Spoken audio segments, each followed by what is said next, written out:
ladies and gentlemen, welcome back to Dead Weapons. I'm Rebel Sing Game, and I hope you all have a good day so far. Anyway, today we're talking about the one and only Model 1892 Army Colt double action revolver, chambered 38 long Colt and 41 long Colt. And there's also two other variants: the Navy variant of 1895 and the Marine Corps variant of 1905. Now, this gun itself, it is a double action revolver, which means you do not have to manually cock back the hammer. Now, this gun's features mainly are a counterclockwise rotating cylinder, which could be opened and loaded for loading and injection by simply pulling back on a catch mounted on the left side of the frame behind the recoil shield. It was also very easily manipulated by the thumb of the right hand. Upon release, the cylinder could be poked out sideways with the shooter's forefinger. Empty cases were actually removed by simply pushing back on the ejector rod to activate a star extractor. The 6-shooter can then be quickly loaded and the cylinder clicked back into place. Now, the sights on this gun are basic rounded front blade. That's just the basic sight. And it had a top strap notch, pretty much the way it is, though I have a rear sight added for increased accuracy, because why not? The finish on the military models were all blue. Both civilian guns could be nickeled or anything else with special finishes and embellishments. Now,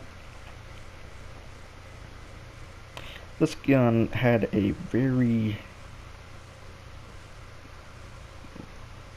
many issues. The main things were it was underpowered. The counterclockwise cylinder rotation tended to force the cylinder out of alignment with the frame over time. This was exacerbated by relatively weak lockwork used to time or match inbuilt chambers to the barrel. I mean, this was improved in 1908 and changed the cylinder rotation to a clockwise movement, which kind of corrected this. This gun was used in the Battle of San Juan Hill by Theodore Roosevelt himself to rally the Rough Riders to charge up the hill. This gun was also found on the USS Maine's salvageable items after exploding in the Van Harbor. And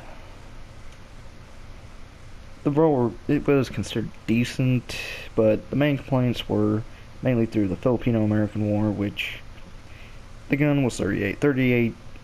It packs some of a punch, but it is not what you need to stop a fucker. Alright, a 45, which 1911 is chambered in 1911, is Colt 1911 45 by Moses Marining, who made him Colt. That gun, 45 ACP, 8 rounds, 7+1, depending on the context. That gun will whop a motherfucker. Like, it will knock your ass out if you shoot a fucker with it.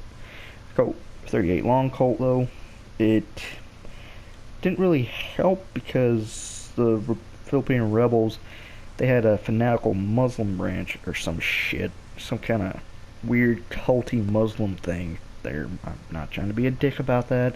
I forgot what they're called. They would wrap themselves in torquettes and cloth and bound their bodies to it to stop bleeding and do a shit ton of shrooms. And then go fucking run through barbed wire with fucking hose and shit and knives and all sorts of weird shit, try to kill a fucker. And most of the time they get through, kill a couple of guys, do the stop bleeding, do the low stopping power of these Colt double actions. And the only thing that really could stop them would be the Krag Jorgensens that the soldiers used, and the trench guns, which is Model 1897 Winchester pump action shotgun, chambered in 12 gauge. Though that gun itself had some issues with paper cartridges, but that will be for another episode, folks. Now,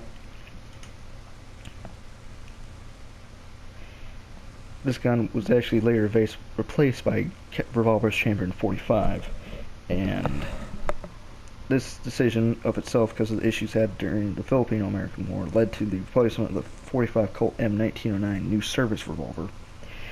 Also in World War I, these guns were old surplus stock, so they had a shit ton race, so they just sent them to the World War I units, and they were refurbished and everything, and then they had rear echelon Army troops and Navy officers were given these guns as a substitute standard sidearm. So pretty much reservist. The gun itself received several modifications, including cylinder lockwork, changing the design of the cylinder from counterclockwise to clockwise, a interlock between cylinder latch and trigger and hammer, different barrel markings, and the addition of a lanyard ring in 1901 model, and a reduction of the bore diameter in the model 1903 in an effort to increase accuracy. Now, other thing with this gun in Red Dead, in terms of accuracy, it's a good gun. I recommend high velocity because then it packs more of a punch. Now you can see like all the latches and shit. You can see the details of this. 45 barrel, 38 long Colt. Now you can see the injector on it, for loading it, everything. You can see the details in it. Also, John's starting to look like Arthur, kind of. But yeah. Now, you just see this little... Okay, what the fuck is he doing? Back the fuck up with this shit.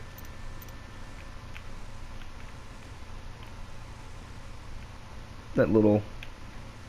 See that little latch right there on the left side there? That's where you flip that open to open the cylinder and unlock it. And then you push that little rod right there. It's a little fuzzy, but you can see it. Little rod. That's the ejector rod. You just push that back and ejects all the cartridges out.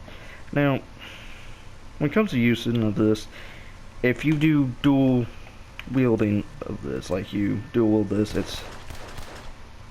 What the fuck did I just kill? Probably a rabbit.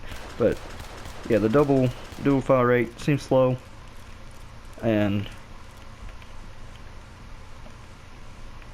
Let me see if I can get the reload. Yeah, Yeah, this gun is really good by itself because for some reason when you dual wield it doesn't fire as fast, but online it actually does fire as fast as a Mauser or a semi-auto too. Because then I can kick ass with them. Now we're gonna get a look at the reload here. As you can see, it just switches out to the left. Don't worry about that dead guy. That's something from me testing it. Now.